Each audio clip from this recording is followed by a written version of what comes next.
Ah, Jesus. Okay, hi folks, this is gonna be week 3, day 1, match 1, game 1. First off, we're gonna have Tawai coming out as Clown for this one. Smiley face. This is going to be his first entrance. Of course, this is his first Smiley face CN server for quite a long time already. We're gonna have GG's Team Comp, which is PBSha's Seer, Prospector, Mercenary, and a female dancer. To be honest with you, female dancer is like a double-edged sword against a Clown, because like even if there's a slow music box, it just simply allows Clown to be, you know, more accurate with his boxes in general. But this I guess this is genuinely going to be one of the highlights of this season, because this basically reminds us of, like, if I remember correctly, IVL Autumn 2022, or was it IVL Summer 2022, which GW's Hunter also got a formal elimination as Clown. Anyways, onto the game we go. This is going to be S skin Clown. Not the best skin to use considering the fact that there's too many clothings on him. Not saying that he should be nude or anything, but it doesn't give you quite a good field of view. First, Rocket Dash has been placed on. Decides to not put on the slow healing. I guess that does make sense considering the fact that you're only trying to chase after, you're only trying to chair the first one. But going against a Seer in a situation like this is not for the best, because Seer can just keep basically regenerating as much owls as possible. Because like the thing with Clown is you do have to ban Seer when it comes to a 4-man team comp like this, especially when it comes to, like, you know, these type of professional teams. Reason being the fact that slow music box, A, you're slow, B, Seer can loop around you for quite a long time, and then D, what are they gonna do if Seer gets a second owl? Even if you do have Blink, there is not much you can do. And then next, Rocket is ready to go. Seer's owl most likely will be out. It does seem like PB Shot does not have flywheel, so we can just immediately blink down here. It's a 60-second down. This is something only basically Clown can do.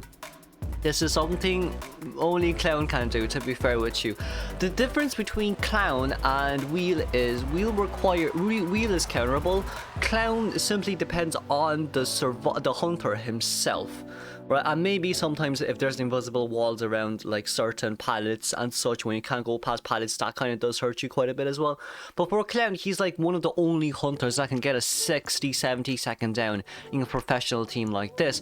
But another problem with Clown is there's nothing else he can do right after they sell the Seer in basement.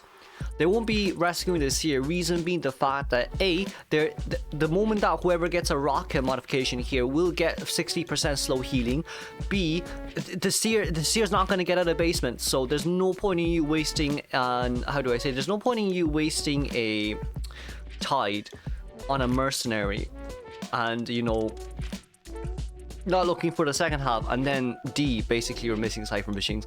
Alan's basically doing a really good job here, trying to stall in as much time as possible, but kiting Tawai here will be a little bit of an issue. See, trying to go through that pallet is really reckless. I don't even think Fulan should have placed down that pallet at all, because like that pallet is really hard, especially against that angle as well. Fulan could have used that pallet as like his mini assist there to try to contain the Joker a little bit longer. But anyways, looking for 18 right now. I guess more or less for 18. A good thing is he can't spam magnets.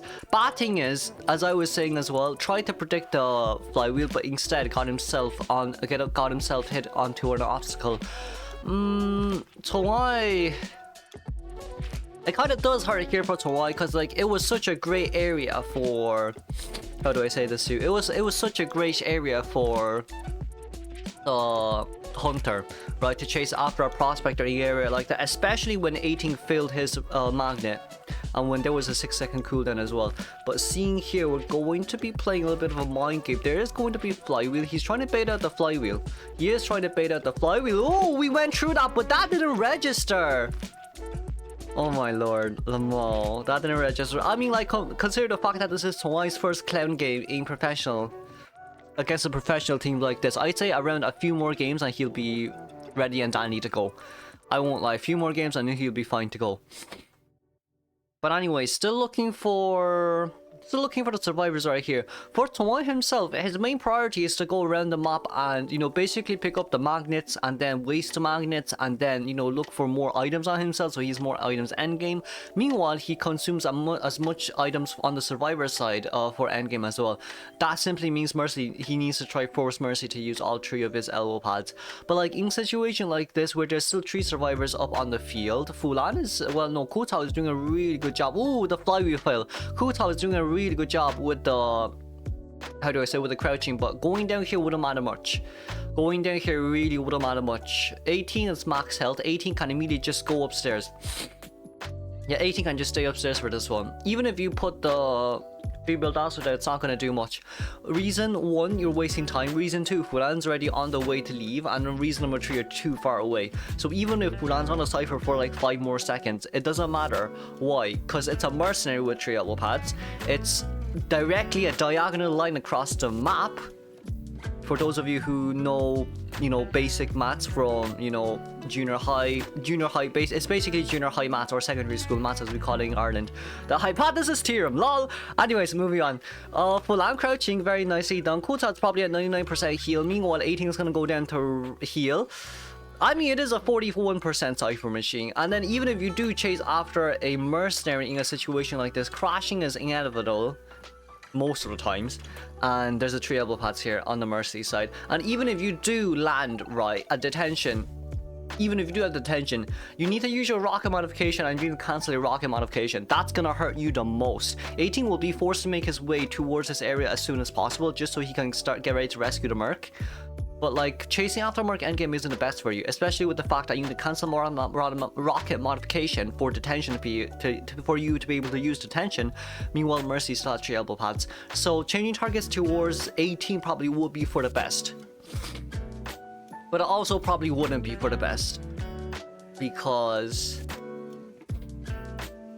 he's 3 magnets, so that's gonna hurt you quite a bit. 18's gonna make his way through here. He won't be using any magnets because he should be able to make it on towards the chair. If he can't, no, he should be. So we immediately pop here, which is nice. Mercy being at full health, 18 being at half health. 18 at half health is fine, I guess. He still has magnets, so it doesn't matter right there for them. But that's gonna be 1 stun. 2nd magnet ready up to go. That's gonna be an immediate land on towards stone. That's gonna be no pushback. I expected a stun. I didn't expect a pushback unless there was something a little bit odd about that. But Cherry near the exit gate here. You have a mercenary at full health. Kutao is almost...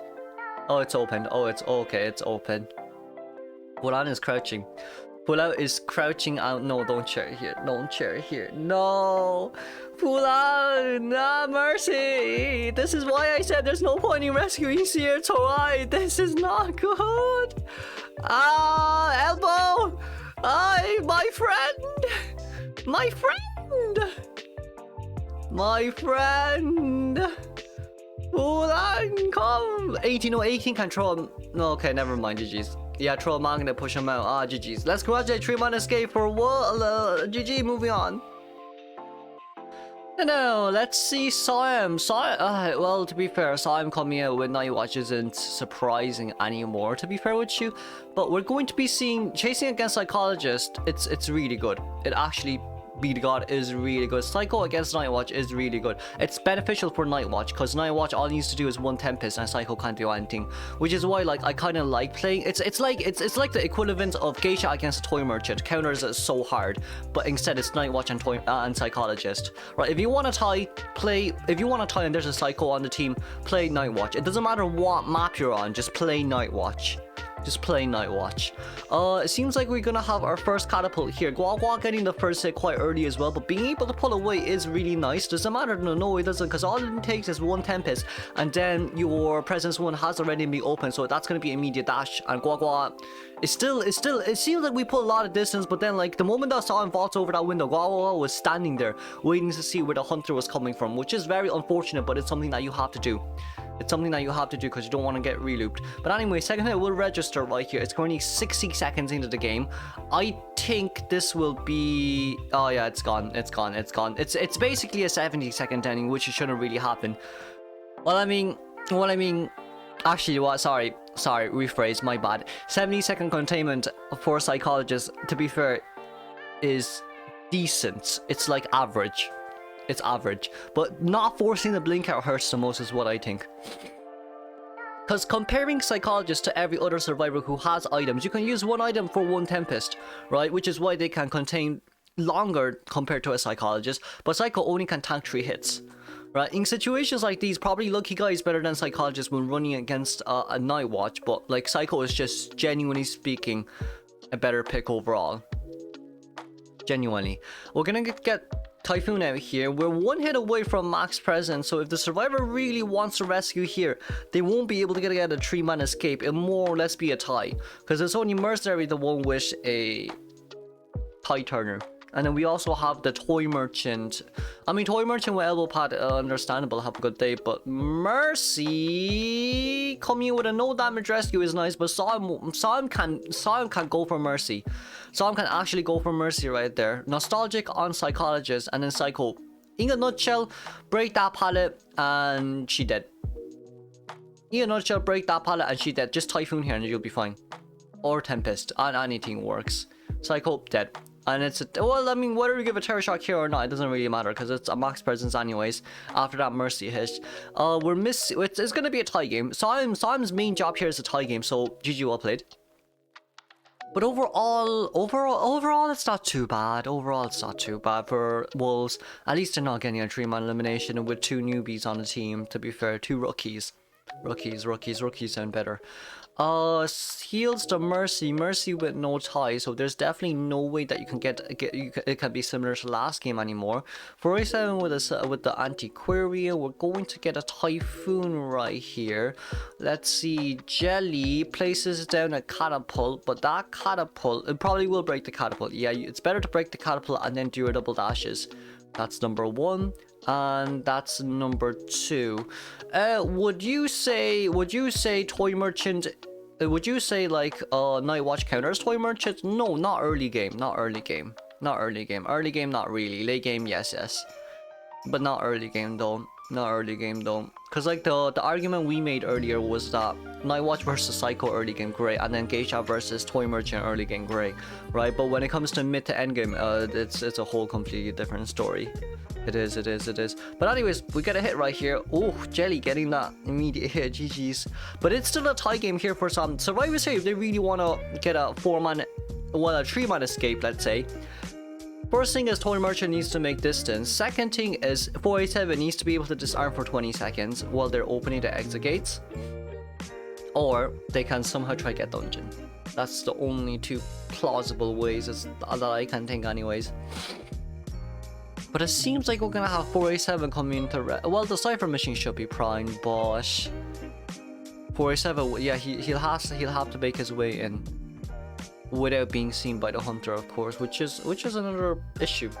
It is another issue, let's say. It is really another issue. But Saw M having tinnitus. Oh my lord, this tinnitus has been here for quite a bit of time, but yeah, there's 487. There's 487. We're going to have to stall for a little bit. We definitely can stall here. Cypher machine should be primed on time, yeah. That's normal rescue, that's 1 disarm. That's 2 disarm, that's 3 pushbacks, and this should allow Jelly to contain for end game. Preferably if we can put a catapult down, great, but if we can, it is what it is. Pop, drop, and drop a catapult. Drop, no catapult? I guess he's afraid of blink, which is, you know, highly understandable, but coming back towards a mercenary right here. Oh, coming back towards mercenary right here. First level pad will be forced to be used. Tempest coming out here immediately. Blink down seems rather nice. They are not at the other exit gate just yet, so it's a tie game. It is a tie game. Sam noticed himself as well that they won't be able to open the gates on time. Sam knows this very well. But anyways, let's congratulate GG for the tie here. Moving on towards the next highlights.